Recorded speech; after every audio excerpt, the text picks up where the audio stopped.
नमस्कार प्रेक्षकांनो, मालिकेच्या पुढील काही भागांमध्ये आपल्याला खूपच जबरदस्त असा ट्विस्ट पाहायला मिळणार आहे.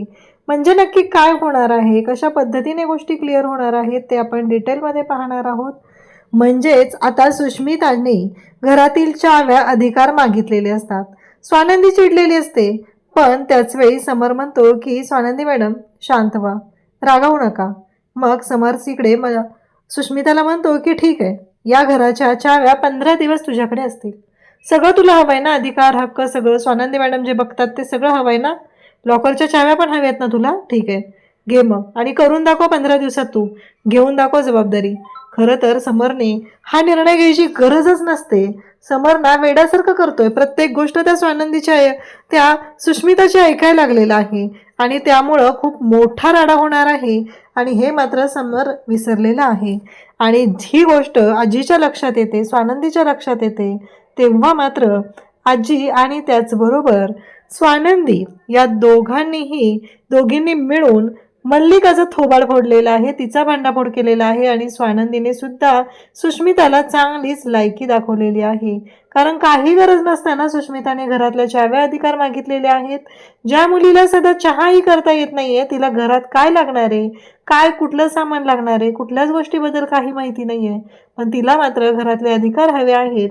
या गोष्टीमुळे स्वानंदी भडकलेली असते आणि स्वानंदीने अगदी ठरवूनच या सुष्मिताची भांडाफोड केलेला आहे आणि आजीने मल्लिकाच्या थोबाडीत दिलेली आहे. हे सगळं कशा पद्धतीने होणार आहे ते आपण डिटेलमध्ये पाहणार आहोत. त्यासाठी हा व्हिडिओ शेवटपर्यंत पहा. त्याचबरोबर चॅनलवरती नवीन असाल तर चॅनलला नक्की सबस्क्राईब करा. इकडे अंशुमनने आता भुरळ पाडल्यानंतर ही जी सुष्मिता आहे ती म्हणते की चला, खरं तर या सगळ्या गोष्टी सुष्मिताला वाटत असतात की तिचं जे चाललेलं आहे तेच योग्य आहे. कारण तिला कळतच नाहीये ती किती मूर्ख आणि बावळट आहे, ते तर आपल्याला माहितीच आहे. स्वानंदी तिला समजवत असते, तिची काळजी घेत असते, तिला विचारायला येत असते, पण स्वानंदीला ती उलट सांगते की नाही नाही, आमच्या नवरा बायकोच्या मध्ये तू यायची गरज नाही आहे आणि आमच्या बेडरूममध्ये तू येत जाऊ नकोस, ही आमची पर्सनल स्पेस आहे. असं जेव्हा ती स्वानंदीला सांगते, स्वानंदीला कळतच नाहीये की हे सगळं काय चाललंय.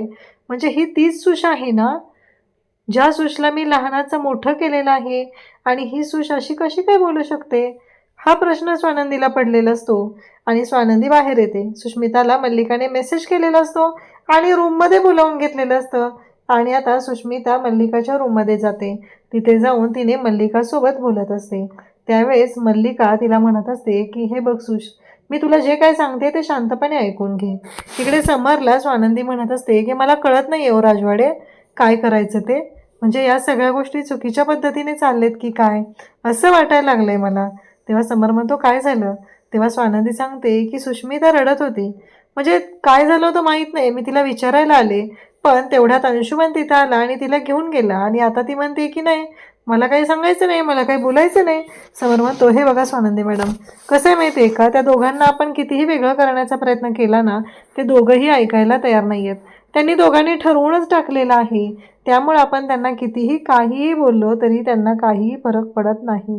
त्यामुळं मला असं वाटतंय की तुम्ही नका हे करू, आणि होईलच की लग्नानंतर प्रेम, असं समर तिला सांगत असतो. त्यानंतर इकडे पाहायला मिळतं की आता मल्लिकाला दोन्ही जावयांचा मानपान करायचं आहे. खरं तर तिला एकाच जावयाचा करायचा आहे, पण आता एका जावयाचा करायचं म्हटलं तर बाबा ऐकणार नाही आहेत, ही गोष्ट तिला चांगलीच माहिती आहे. आणि म्हणून तिने म्हणते की मला दोन्ही जावयांचा मानपान करायचं आहे. तर आता तिने सगळं साहित्य आणलेलं असतं आणि घरात सगळ्यांना दाखवत असते. तेव्हा बाबा म्हणत असतात की हे बघ, समररावांचं ठीक आहे, पण ज्या व्यक्तीबद्दल तू मानपानाचं बोलत आहे ती व्यक्ती त्या मानपानाच्या लायकीची सुद्धा नाही. आता मात्र इकडे मंदाला राग येतो. मंदा म्हणते काय चाललंय हे सगळं, आणि हे बघा कपड्यांचं वगैरे मी सगळं केलंय, दागिन्यांचं काय ते तुम्हाला बघावं लागेल. दागिने त्यांच्यासाठी म्हणजे आता आपल्याला झेपणार नाही आहे सोन्याचं, काय चांदीचं तर करूया. म्हणजे तिचं म्हणणं काय, अधिक मास आहे तर अधिक मासाचं जावयाला दान देणं वगैरे ह्या सगळ्या गोष्टी तिला करायच्या आहेत. आणि त्यासाठी हिची ती सगळी धावपळ चाललेली असते. आणि तेवढ्यावरती थांबत नाही आहे, तर ती रोहनला म्हणते, रोहन बरोबर आहे ना मी काय सांगते ते, लक्षात आहे ना तुझ्या. नाही, तुझ्या अधिराच्या माहेरून पण आता बोलवून आलं असेल ना, चांगली चांदीची वस्तू घेतल्याशिवाय उठू नकोस हां. नाही बघ मी काय सांगते ते पटतंय का बघ तुला, असं म्हणत तिचं आता बडबड बडबड चालू असते. आणि तेव्हा मात्र बाबा म्हणतात काय चाललंय तुझं हे सगळं, गरज काय या सगळ्या गोष्टी करायची.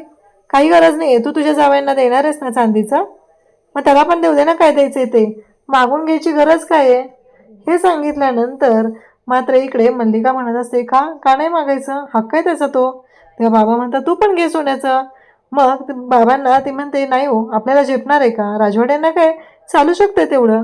इकडे आता राजवाड्यांच्या घरी पूजा आहे आणि मग पूजेला सुष्मिता आणि अंशुमन बसलेत. स्वानंदीच्या डोक्यातनं काही केला विचार जात नाहीयेत.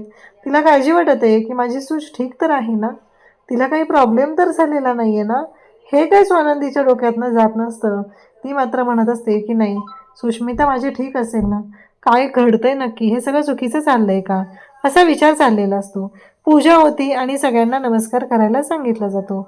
मग आता सुष्मिता आणि अंशुमन सगळ्यांच्या पाया पडतात. गुरुजी जायला निघालेले असतात तेव्हा समर स्वतः जे त्यांना जी दक्षिणा द्यायची आहे त्याचं पाकिट देतो आणि सुष्मिताला सांगतो की हे दे. तर सुष्मिता म्हणते, एवढे पैसे? अंशुमन म्हणतो, गप्प बस, देऊन टाक, तू तुला द्यायला सांगितलंय ना तेवढं काम कर. आता मात्र इकडे समर आणि स्वानंदी तिथं असतात. मग सुष्मिता सगळ्यांना नमस्कार केलेला आहे आणि समरला म्हणते की जिजू, तुम्ही मला बोलला होता ना मला गिफ्ट दिलं जाणार आहे. तेव्हा आजी म्हणते की हो बाळा, तुझा मान आहे तो आणि ते तुला मिळणारच आहे, काळजी नको करूस, असं आजी तिला सांगत असते. तेव्हा ती म्हणते, खरंच मला मिळणार आहे माझं गिफ्ट? तेव्हा आजी तिला सांगते की हो, तुझं गिफ्ट तुला मिळणार आहे.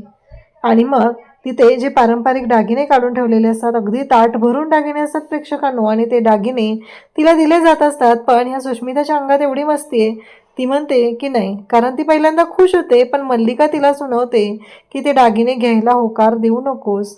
आणि मल्लिकाने जेव्हा सांगितलेलं असतं तेव्हा मात्र सुष्मिता लगेच म्हणते की नाही, नकोय मला ते, मला हक्क आणि अधिकार हवेत या घरातले. तेव्हा स्वानंदी आणि सगळेजण असतात, सगळेजण म्हणतात, कसले हक्क, कसले अधिकार, कशाबद्दल बोलतेस तू? तेव्हा सुष्मिता म्हणते की हो, नंदुताईला जे हक्क आणि अधिकार आहेत या घरामध्ये ते सगळे हक्क आणि अधिकार मलाही हवे आहेत. समरला तर धक्काच बसतो. समर विचार करू लागतो की हे सगळं काय आहे. स्वानंदी म्हणते, सुश, तुला कळतंय का, आणि कसले हक्क कसले अधिकार काय आहे माझ्याकडे, असं म्हणत तो बोलायला सुरुवात करते तिनं. तेवढ्यावरती सुष्मिता थांबत नाहीये. ती म्हणते, कसं आहे माहिती आहे का, या घरातल्या चाव्या तुझ्याकडे आहेत, म्हणजे या घरातलं सगळं तुला बघायला लागतं ना, काय आणायचं, काय ठेवायचं, जेवणात काय बनवायचं, हे सगळं तू ठरवतेस ना, हे सगळे अधिकार मला हवेत.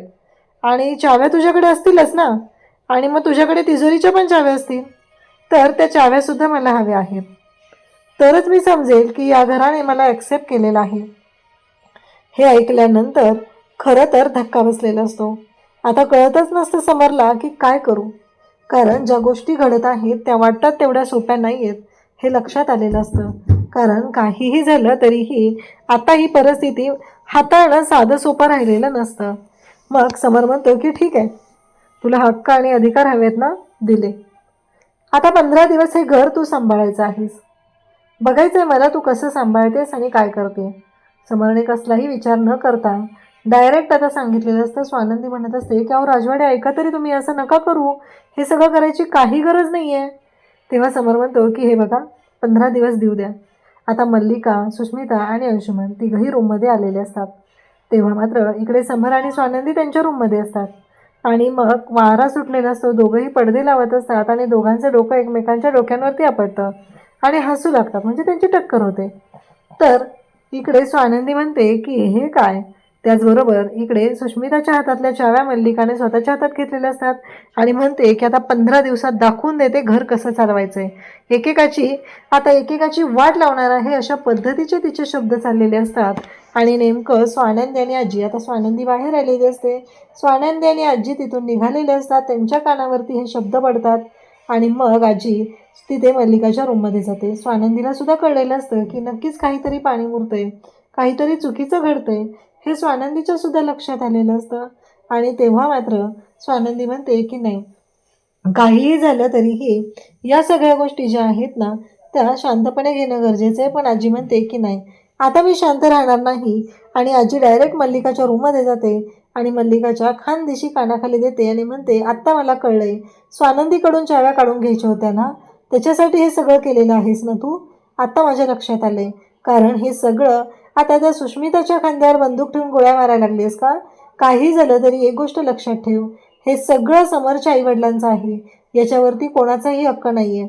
हे समर नंतर जर हक्क असेल तर ते फक्त आणि फक्त स्वानंदीचा असेल, दुसऱ्या कोणाचा याच्यावरती कसलाही हक्क आणि अधिकार नाही, हे लक्षात ठेवायचं आहे.